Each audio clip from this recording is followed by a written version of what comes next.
You guys wanted to see what a Hurricane Fiona did, at least to my land. Well, there's the shed. All these trees were standing up. A big maple fell on my camper where I was living. Now, I don't know where I'm gonna live. The mini home that I'm redoing fell off its block. As you can see right here, it actually moved about 18 inches sideways, broke these blocks, and I'm living off grid. So 4 out of my 6 solar panels lived, but 2 more under here are bent to crap. These ones are, haven't gotten to them yet, but these are all the trees that I'm trying to cut to get to my driveway. Now, as you can see, the front window's broken and everything else, and the jacks for the trailer are broken. And this is my driveway that I'm trying to walk down here. And this is what it looks like. And pretty much I'm gonna have some major tree hauling to do to be able to even get out of my property. So let's start. As you can see, the only trees that are left, this one right here, this one right here has to come down because it's on a 45-degree angle. All of these have to come down because they're all leaning over. So the only one that's left is the one that's right beside the pole, and this one.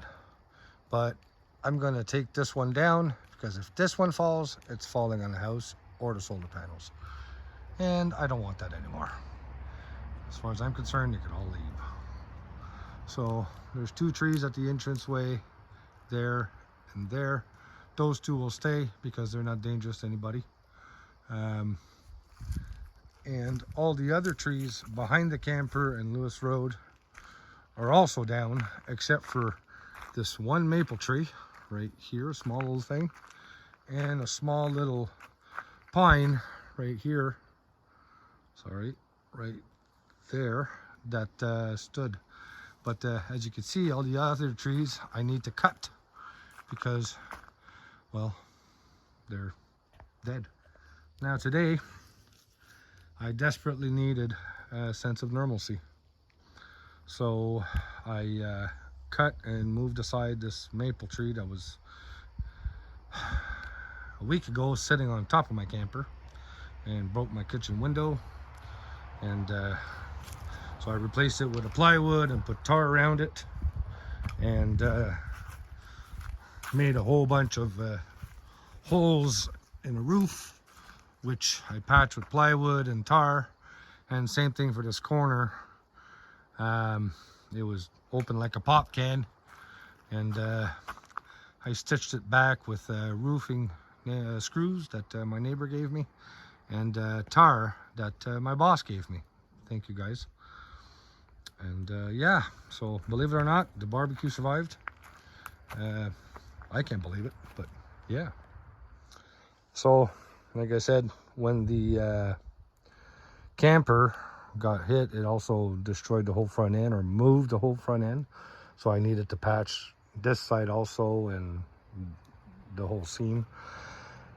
When the camper kicked over, it knocked over my tank for the fuel oil for my heating. So this was full, and now it has about 20 liters left in it because, well, that's all I could afford right now. But I cleaned all the trees behind this, so at least now I could kind of pass without killing myself. Yeah, so cut it in 4-foot sections and threw them this way because, well, where else do you want me to put it right now? So if you look in your pictures that I did before, that shed was between these 2 trees. Well, that was a bad idea because this tree came down and picked up the shed and literally threw it sideways.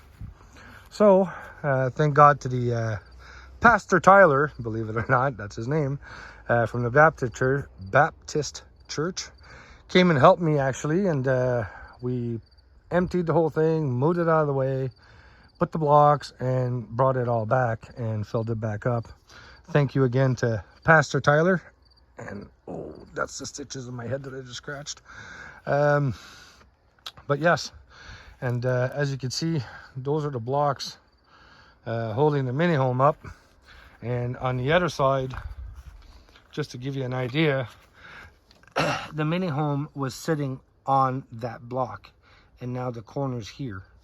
So if I had to guess, I'm going to say the whole thing moved sideways about, or at least a foot. So for those who remember what this place looked like prior to the Hurricane Fiona, there was trees all over here. Well, now all the trees are on the neighbor's lot. There's this one left that you see, and which I have to cut because the head's been cut off. Same thing for this one. The head's been cut off by the hurricane, so needless to say, they can't stay up. And same for, I don't know if you can see it properly in the video, but all these little trees, all the heads are falling out, just like this one and that one. So, and this one's the leaning Tower of Pisa, which needs to come down before it kills somebody.